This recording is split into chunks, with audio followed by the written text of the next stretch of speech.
tunatar da mata 'yan uwana wanda ba su iya kwanciya da mazansu ba. Idan kina so mijinki ya ji daɗin ki, ya riƙa ƙara sex kullum ya ƙara son ki, ki riƙa sha mai gaba, ki riƙa mashi wowo, zai ji daɗi, ki rinƙa ɗaga mashi ƙafa. Yanzu zai shige ki sosai, ya riƙa cewa wayyo, yana ihu, yana cewa me kike so? Na ba ki kaza, na ba ki mota, na ba ki gida. To ki irin wanda ya ji daɗin ki ne sosai. Ki rinƙa mashi, kina sha mashi gaba, yana jin daɗi, yana yi, yana ihu, yana kuka. Kina sha mai bakin shi, ki ruɗar da shi, ya fita hayyacin shi. Wallahi ba zai sake tunanin wai ko ya ga wata 'ya mace a waje yana son ta ba. Wallahi ƙarya yake yi.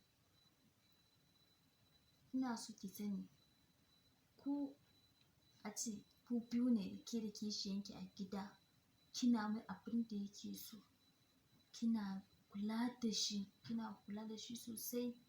Wallahi tallahi sai ya so ki fiye da wanda kishiyanki. Ki rinƙa sha mai gaba, kina mashi wowo, yana jin daɗi. Kina ɗaga mai ƙafa, kina hawa kan shi, kina yi. To daga nan sai danƙon soyayya ya ƙaru tsakaninku. Na gode.